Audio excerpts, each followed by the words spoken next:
Hey, it's Mr. Peace. I'm here at Monte Vista Elementary School in Vista, California, home of the Bobcats. I just had an amazing assembly outdoors today, right outside the AM/PM programs office. The after-school students and staff, TK through 5th grade, and another fun day. Had a lot of really cool activities that we ended up doing right here on the basketball courts, and some involved toilet paper.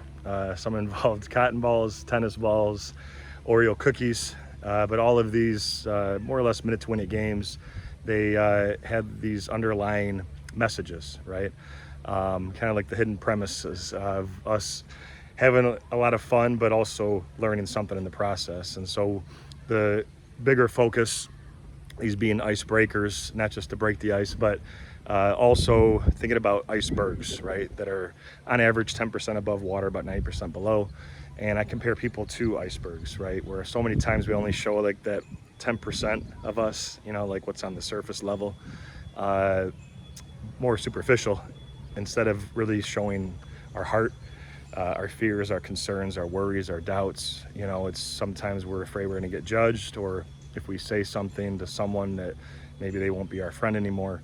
But, you know, true friends will always see us for who we are and respect us, right? And a lot of students came up to me afterwards and just told me they've had some issues about getting bullied and worried about what other people think about them. And I say, look, you know, there's a lot of opinions out there, but not all of them matter, right? We don't have to take it personally. The person that's doing that's probably hurting. We can show them love, rise above that hate. Maybe it'll change their heart, maybe it won't, but we can try. And that does start, again, with us, you know, taking off the mask per se. The costume. Halloween is a favorite holiday for so many people. It's one day out of the year you can be yourself, dress how you want. You're not judged for it. But the other 364 days, we do a good job of kind of conforming, you know, and putting on that figurative mask, right? But it takes so much energy to be someone you're not. And the more that we understand and can realize our power, how special and unique each of us are, how beautiful each of us are, then, you know, you're not so concerned about what other people think about you. I asked that question, and almost every hand went up, adults too, if they've ever felt like they can't be themselves.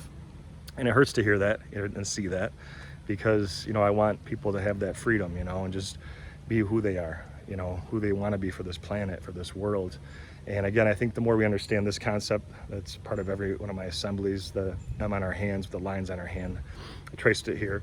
The M stands for miracle, right? And upside down W for worthy, that we're all beautiful miracles worthy of love to both give it and receive it. Once we buy into that, now we can go and be that light to someone else's heart.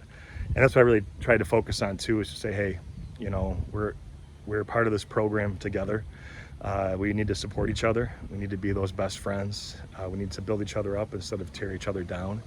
And the more that we are real and not concerned about people talking behind our backs or talking about us or anything, the more we can really be focused on our fellow neighbor or classmate, person that might need some assistance, right? So that's what I really tried to hammer home. I think the students really got that. Had a lot of pin drop moments in between the games, the team building games. So, you know, and just to see their hearts again and again, each time I get to come back, it's always a honor, privilege, and blessing. So this is my last visit for 2024-2025. Until then, they'll have a great rest of this school year, great summer break. I'll see you all again in the fall from the first of several visits for next year. And as always, feel free to hit the subscribe button you'll see pop up on the screen. You can also check out this playlist below for some additional motivation. And feel free to visit my website by clicking on the peace sign symbol on your phone, tablet, wherever you're watching this video, to track my journey across this country as I continue to heal America's heart one school at a time. Peace.